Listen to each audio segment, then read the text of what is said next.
learners and all the viewers. Thank you for tuning in and for watching this video. And in today's video, I'll be taking you through the democracy. Democracy, this video is purposely meant for the P5 children who are out there, who are still under lockdown, and those who are still schooling online. Please, parents, in case you get access to this video, hope your children go through this. And when watching this video, please get a book and write down some of the important points so that you are unable to forget. If you don't understand, please pause or play back and you understand. It's me, your teacher Friday, again in this video. And in this video, I'll be taking you through democracy. Democracy, what do you think democracy is? According to me, democracy is a system of government that gives people freedom to exercise their rights. Yeah, we shall talk about the human rights in front there, but specifically here we're talking about democracy. That is a system of government that gives people freedom to exercise their rights. Now, what do you think are the importances of democracy? Yeah, viewers to this video, what do you think are the importances of democracy? 1. Democracy promotes equality. It can be gender-based, it can be anything. Equality among people, women and children, men and women, all that. Democracy, it also promotes the rule of the law, working by the law, not working outside the law. You know, in every country, there's nobody who is above the law. Next, it respects human. It provides respect for human rights. A democracy brings about respect for human rights. A country which is democratic, like Uganda, a country like that promotes democracy, is supposed to respect the human rights. Okay. It also promotes good governance. Good governance, the government that provides all the needs that the subjects under that government are supposed to get. Good governance, not dictatorship.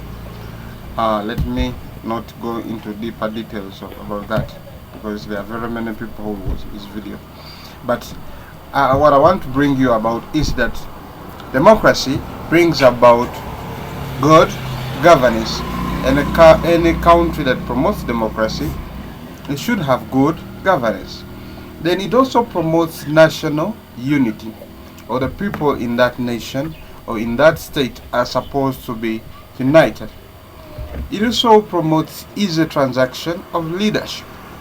A country that is democratic, we expect that country to schedule elections in that people are able to transact leadership from one to the other.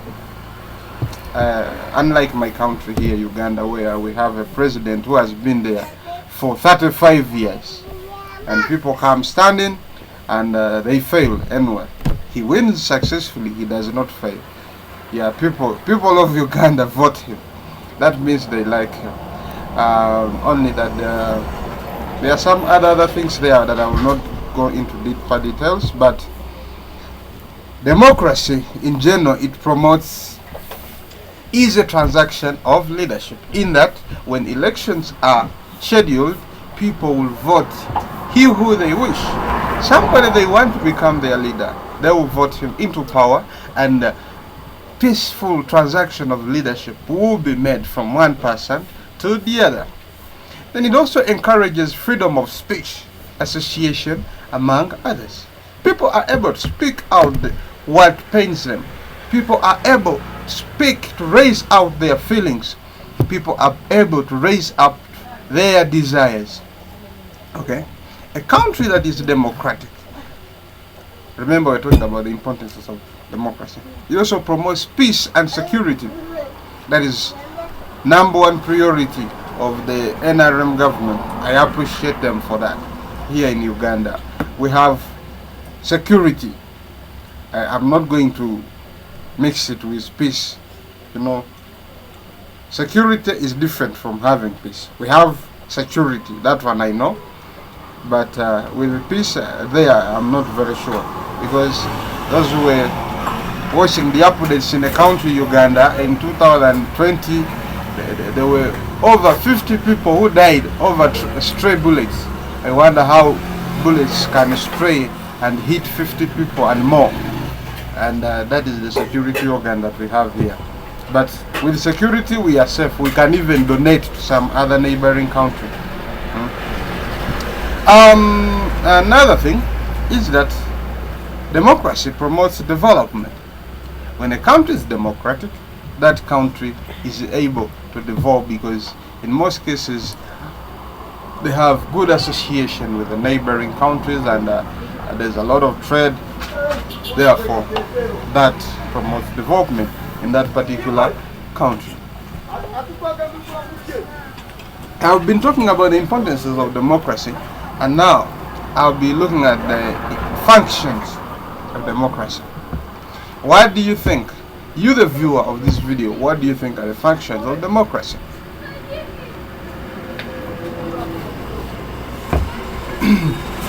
Democracy has the following functions according to me.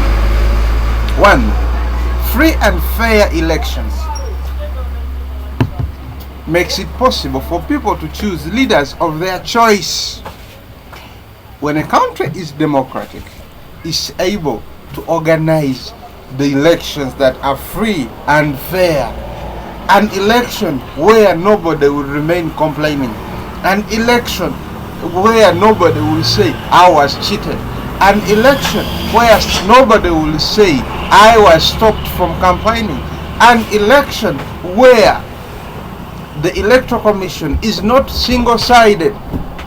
An election that means a free and fair election that helps people to choose leaders of their own choice.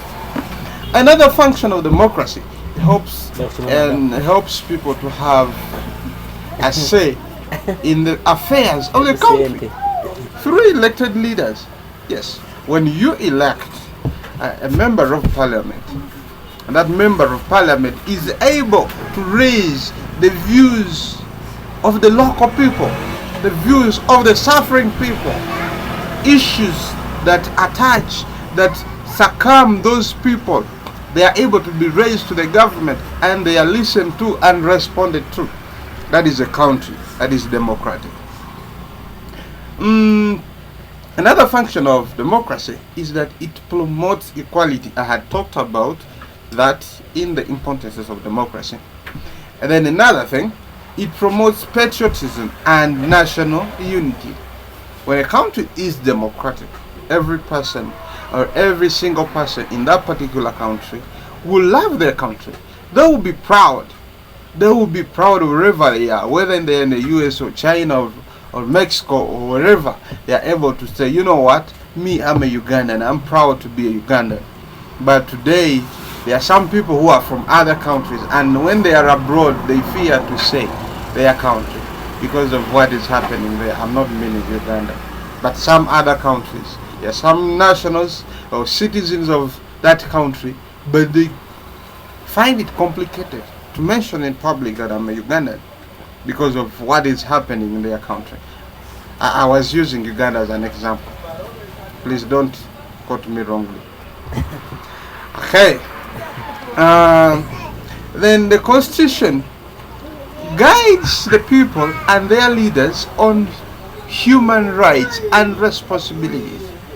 Every human into that country, every country has its own constitution, and the constitution guides people on their human rights. On the human rights, and they are able to exercise them rightly. Now, straight away, we shall be moving to the challenges facing democracy in my mother country, Uganda. In my country, Uganda. What are those challenges that we are facing in terms of democracy. You, the viewer, you can also give us some of the challenges that you see. Please, you can submit your submission, some of the challenges. You can also mail me at Tr.Friday@gmail.com, and I will be able to respond to you. And I will be giving you my WhatsApp number at the end of this video. You can also WhatsApp me. And you told me some of the challenges you think our country, Uganda, is encountering in terms of democracy. One, according to me, these are some I think are the challenges facing democracy in Uganda. One is political greed. Political greed. I repeat it. Political greed. Many leaders don't want to leave power. They want to be in power forever. I'm sorry, my viewers, for that. But Ugandans, the very first challenge we are facing under democracy is that when somebody gets into power, they don't want to quit. They don't even want to resign. They even feel like if there's some age limit, they should change it.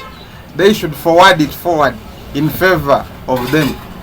I'm not submitting this submission to anyone, but it's true. It's true.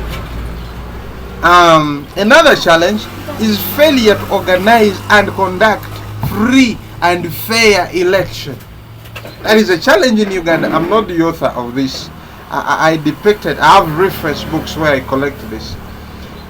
That one of the challenges that Ugandans are facing is failure to organize and conduct free and fair elections.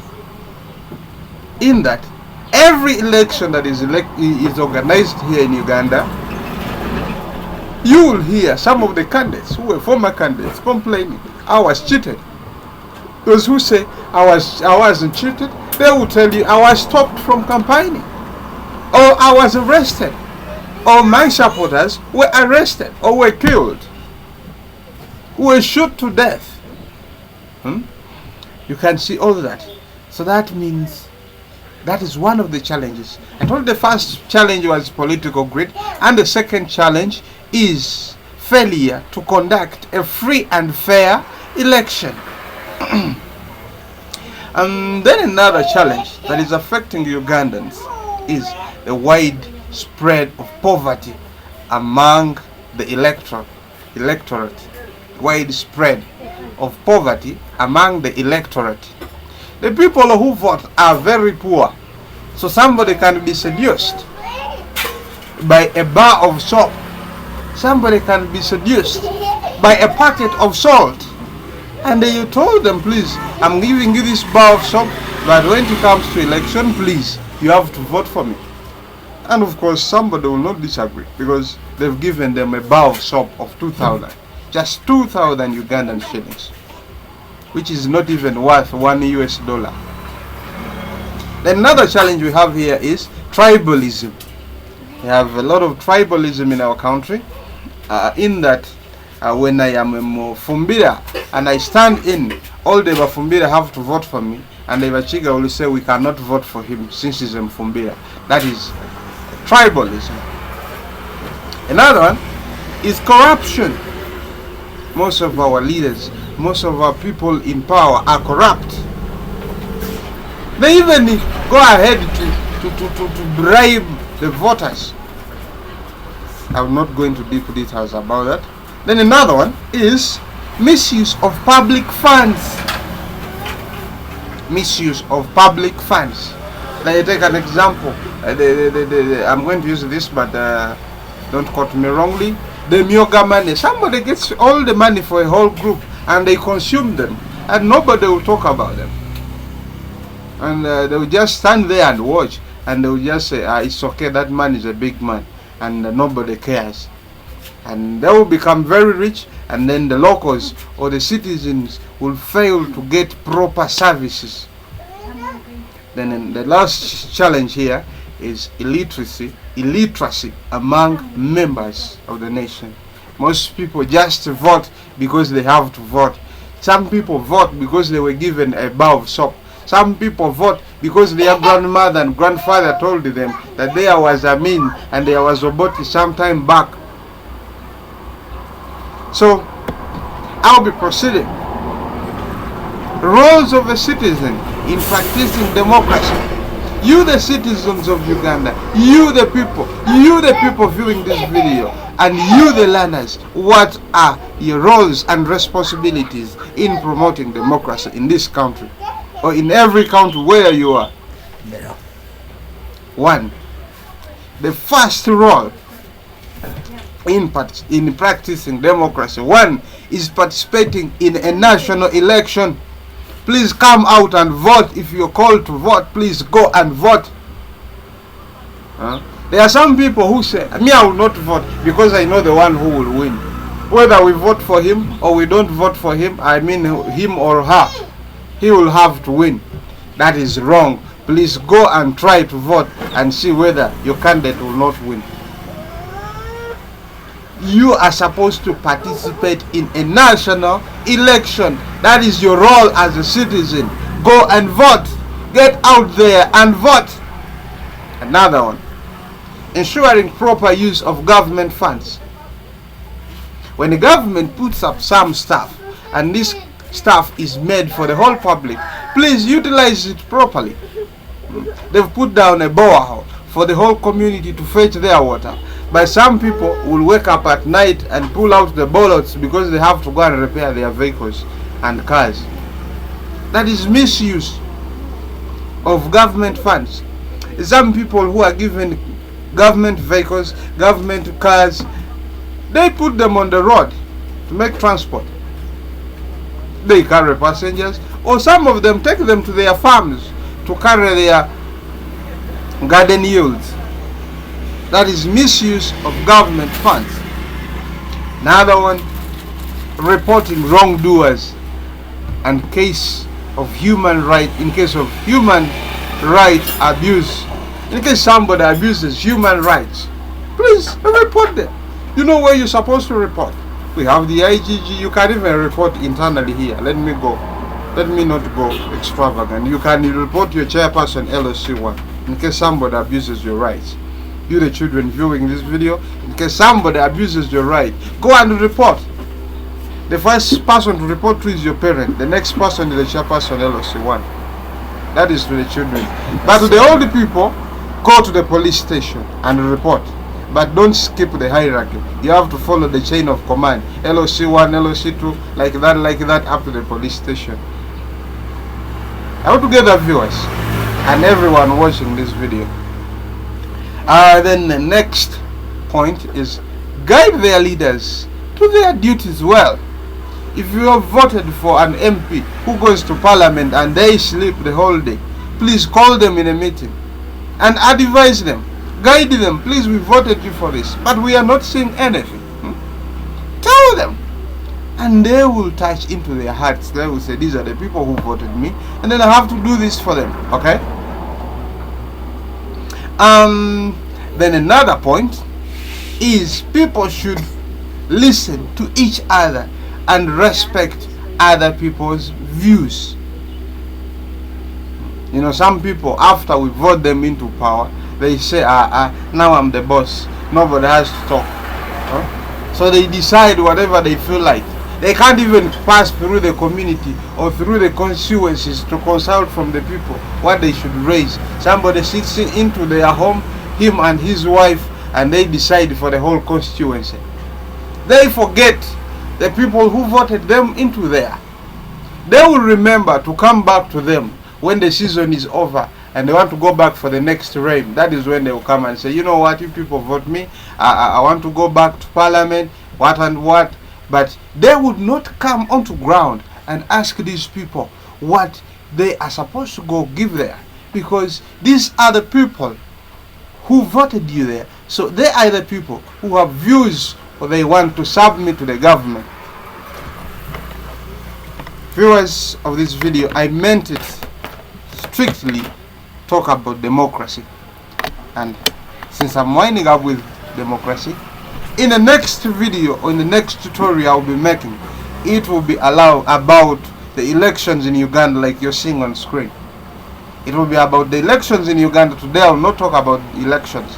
The next video I'll make, it will be about elections in Uganda, types of elections, rule of elections, among that election malpractice, among others.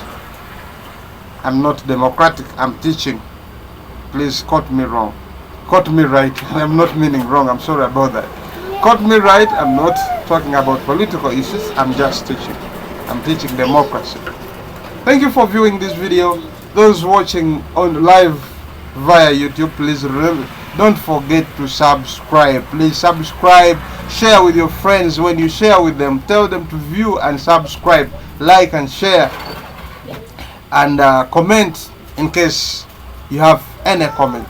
Then I promised you to give me my WhatsApp number at the end of this video. My WhatsApp number is +25678836891, and you can also email me via FridayEliya@gmail.com.